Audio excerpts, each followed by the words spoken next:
यशोमती मैया के नंद लाला। कृष्ण कृष्ण हरे कृष्ण कृष्ण कृष्ण मुरली मनोहर कृष्ण गोपाला गोविंदा हे दामोदरा। भाग्य,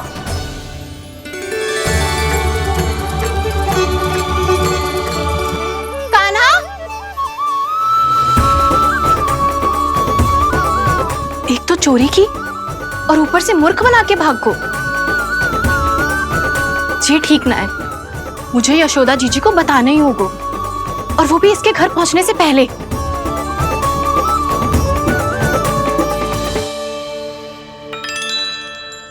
अरे पल्लू मत खींच, तनिक रुक जा, दे रही हूं, पूजा तो करने दे।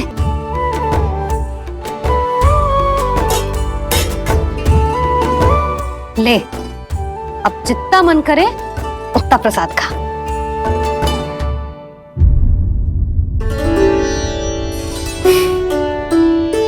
या तो मैं सच्ची बावली हो गई हूँ कि मुझे हर समय कान्हा दिखता रहता है, या फिर मेरा लल्ला कुछ अधिक ही विशेष है कि मेरे साथ ना होके भी सदैव अपनी मैया के साथ ही रहता है।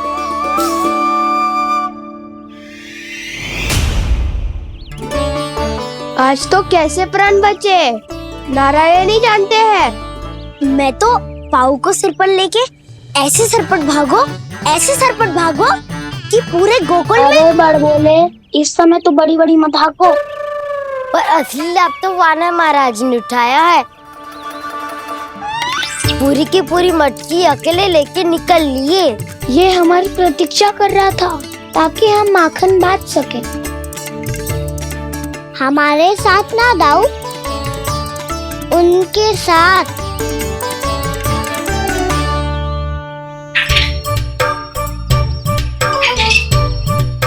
मैं समझ गो कान्हा, एक ना सभी जानवरों की भूख मिट जाए, इसलिए गया था तू सावित्री मौसी के यहाँ माखन चुराने।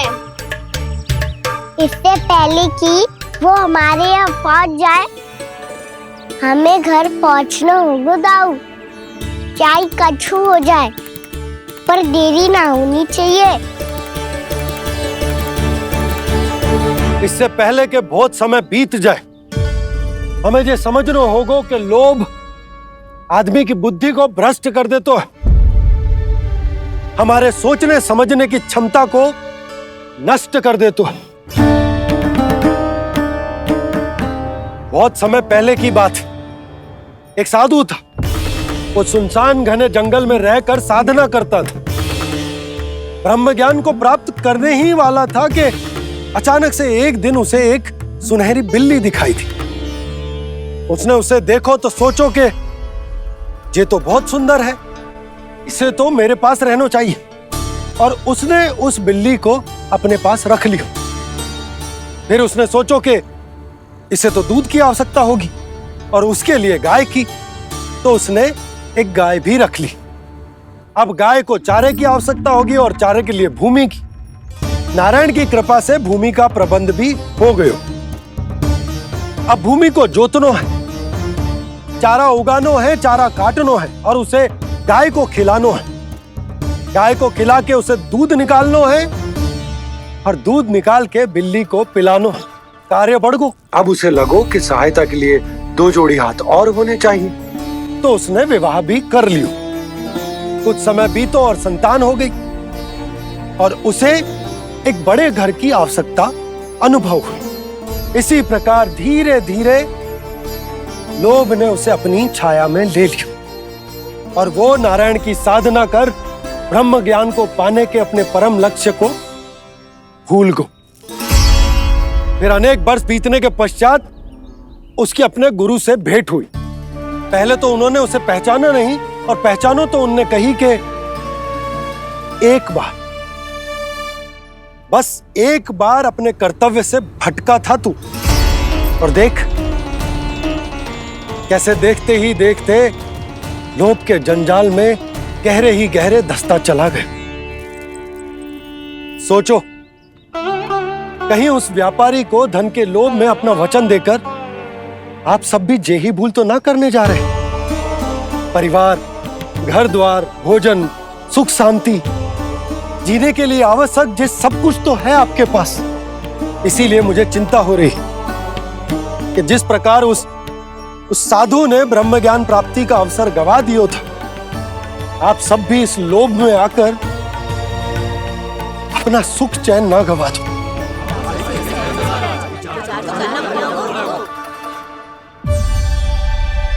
लग तो है बात सबको समझ आ रही है।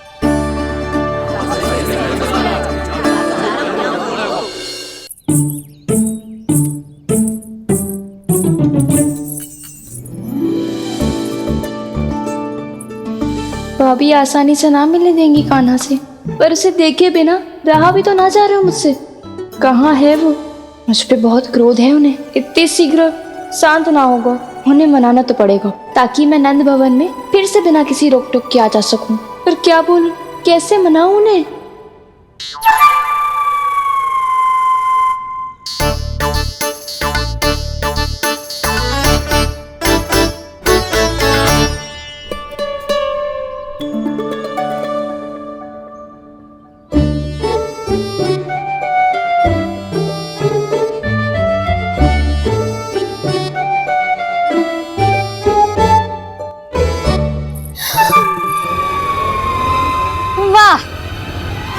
जिसने मेरे लल्ला पर चोरी का आरोप लगायो, वो ही आज मेरे घर में चोरी चोरी प्रवेश कर रही है। नाना भाभी, ऐसी कोई बात ना है। मैं तो बस ये देखने आई थी कि जसोदा भाभी का क्रोध शांत हुआ कि ना? सुन ले जानकी, मेरा क्रोध उसी दिन शांत होगा जिस दिन तू सारी गोपियों के सामने मेरे कान्हा पर लगाया आरोप वापस लेगी। चोरी करेगा तो आरोप ही लगेगा ना जीजी। फिर से आरोप? सावित्री, तू भी? कल तक मुझे ये थोड़ी पता था जीजी कि आपका कान्हा सच्ची में माखन चोरी में पारंगत है। आशा करता हूं कि आप सभी को नंदराज का विचार और संदेश सही से समझ आगो होगो।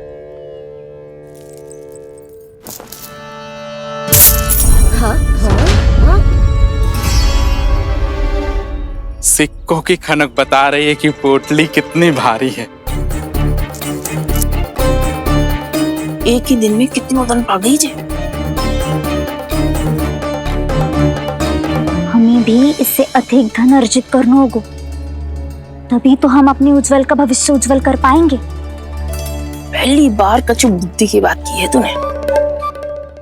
नंदराज, हमारे मन में आपका बहुत सम्मान है, पर हम जो करना चाह रहे हैं वो लोभ ना है, वो तो विकास है। हाँ नंदराज, हम अपना और अपने संतानों का भला बुरा सोचे बिना कब तक अपना जीवन इस प्रकार जीते रहेंगे? फिर पिछले 4 वर्षों से हमने आपको कर भी तो ना दियो है। मुझे तो लगता है कि नंदराज की बातों पर शांति से सोच विचार के बाद ही कुछ निर्णय लेना चाहिए। ऐसा मौका बार बार ना आता। नहीं, हमें सोच विचार कर निर्णय लेना है सबने।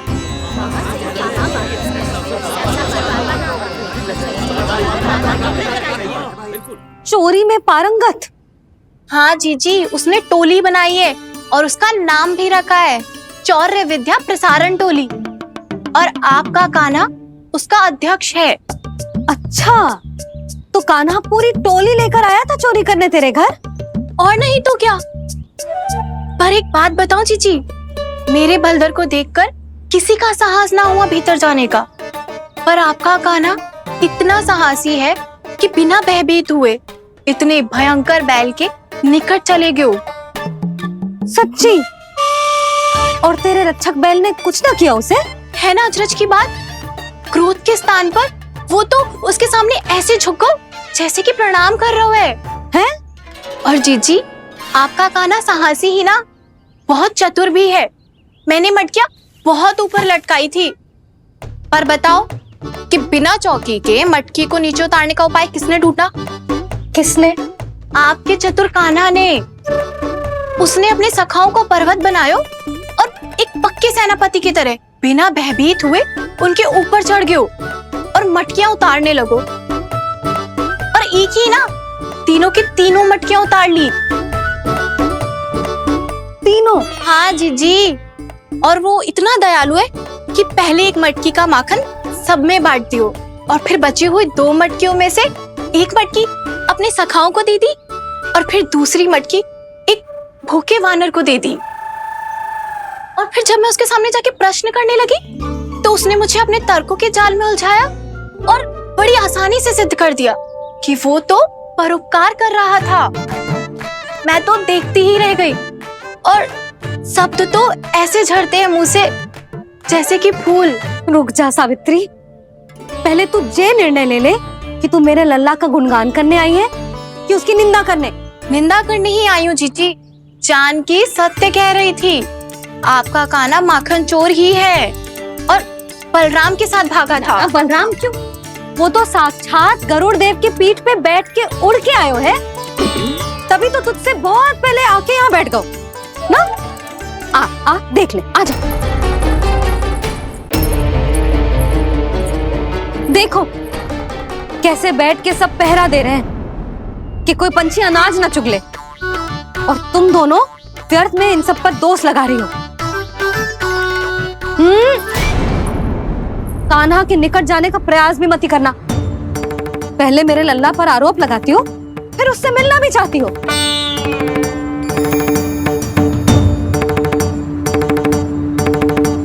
पर जीजी चोरी, अरे उसे तो चोरी का अर्थ भी ना पता होगा। तुम दोनों को नारायण का भय भी ना है क्या? हाँ, मेरे लल्ला पर आरोप लगाने से पहले तुम दोनों को लज्जा ना आई? हे नारायण, अब आप ही बताओ मैं क्या करूं। लग तो है किसी की घोर दृष्टि लगी है कि बार बार मेरे लल्ला पर आरोप लगते हैं। किसी की क्या, तुम दोनों की दृष्टि लगी है।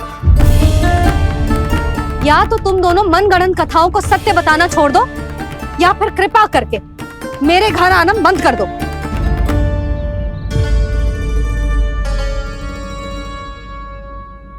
अब दोनों मुंह क्या ताक रही हो? हाँ, जाओ यहां से। और तुम दोनों नंद जी की सभा में क्यों ना गई? हाँ,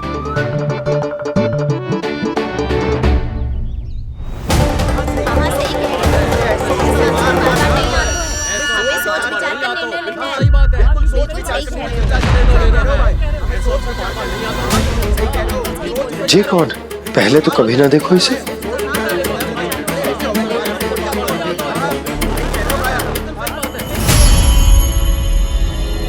कहाँ को?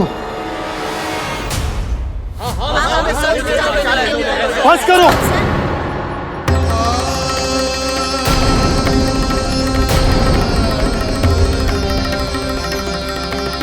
मेरी आंखों के सामने मैं गोकुल में इस तरह फूट पड़ते ना देख सकता।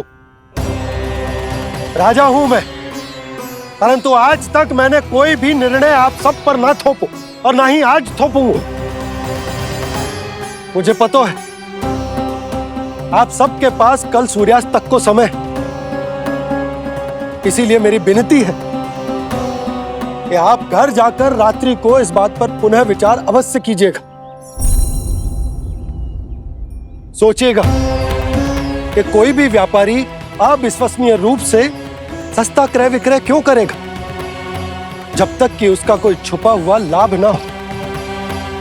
हमें सोचना होगा कि कहीं हम उसके बिछाए जाल में फंस तो ना रहे।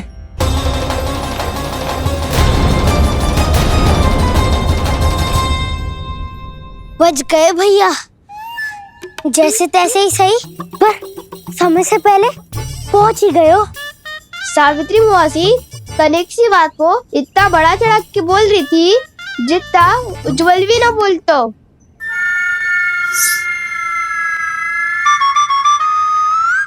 वैसे आनंद तो बहुत आयो, सच्ची। हाँ, बेहतर लगा तो माखन भी तो मिला और परोपकार भी होगा। बता काना, और किसके घर जाना है अब? आज ही तो हमें शिक्षा मिली है। इतनी शीघ्र भूल गए तुम सब।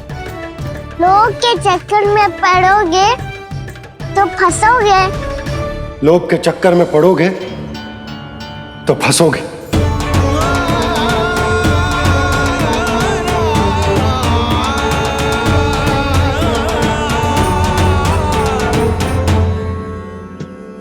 चोर चोर कह रही है मेरे निर्दोष से बालक को।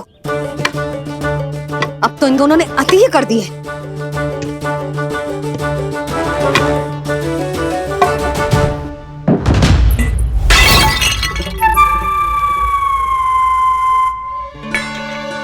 से भी अभी फूटना था। वैसे ही मैं इतनी चिंतित हूं। कैसे समझाऊं इन गांव वालों को?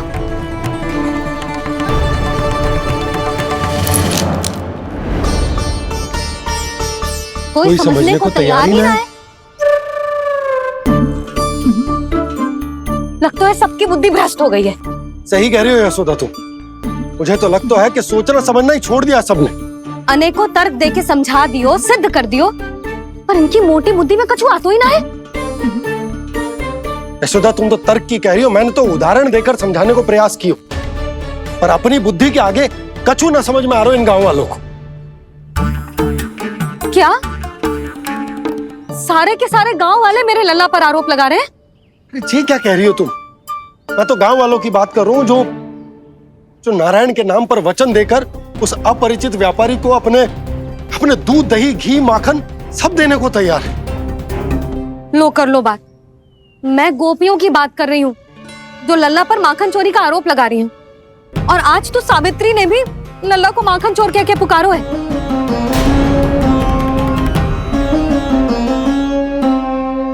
सावधान यशोदा, कहीं बड़ा होकर माखन चोर ना बन जाइए। अच्छा, ये सब आप छोड़ो। स्त्रियों की बात है, मैं संभाल लूंगी। आप ये बताओ सभा में क्या हुआ? गोकुल में फूट पड़ गई यशोदा, लोभ की फूट।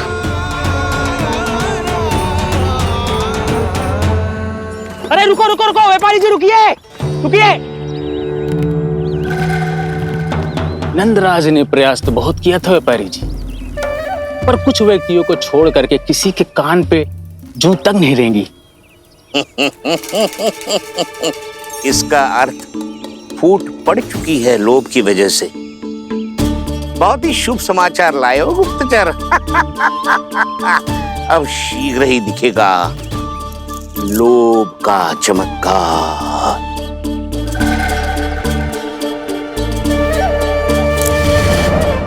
लोभ से बचने को जो पाठ हम कान्हा को पढ़ा रहे थे ना, आज वही पाठ मैं इन गांव वालों को समझाने में असमर्थ रहा।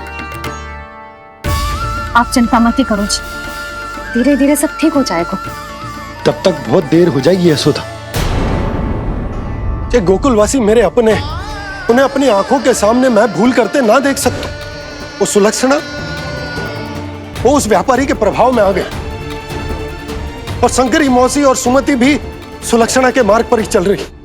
कान खोल के सुन ले बहू, आज से घर में दूध पीनो बंद, दही खानो बंद, और माखन तो बिल्कुल न खानो। पर मैया, पर किंतु परंतु कुछ ना सुननो मुझे। सुलक्षणा की जैसे धनवान बननो है कि ना?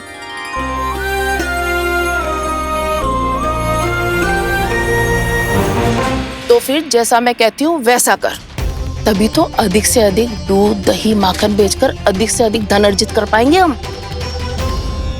सुलक्षणा को उस व्यापारी की तरह धनवान बनना है और शंकरी मौसी को सुलक्षणा की तरह। ऐसे तो पूरा गांव ही लोभ में पड़कर कल उस व्यापारी के पास पहुंच जाएगा। अब तो फिर स्त्रियों को मुझे अपने ढंग से समझाना पड़ेगा। अब गोकुल वासियों को चाहे कोई भी कितना भी समझा ले, बुझा ले, ज्ञान बांटे, उन्हें केवल एक ही भाषा समझ में आएगी, लोभ की भाषा। लगता है आपके पास बहुत उत्तम योजना है व्यापारी जी। सब झटक लूंगा।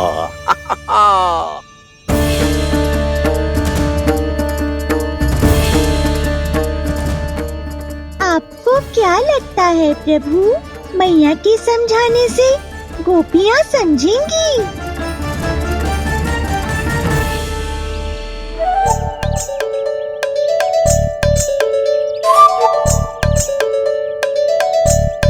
कान्हा, और कितनी प्रतीक्षा करवाएगो? अब बता भी दे, माखन चुराने किसके घर जाना है? इतना आसान ना है निर्णय करना। समय लगता है, सोच विचार करना पड़ता है,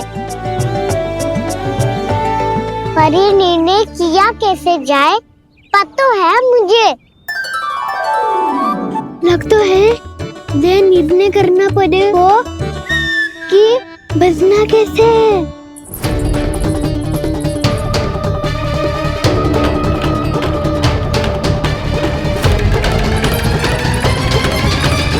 सावित्री मौसी ने हमारे 14 विद्या प्रसारण के बारे में सबको बता दियो क्या?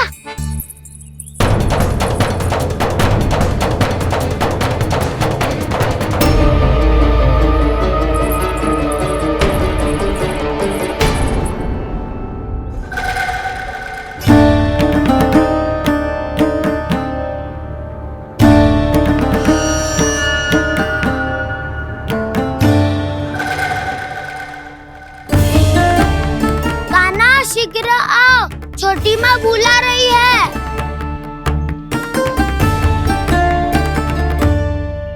अब डांट भी पड़ेगी और कुटाई भी होगी।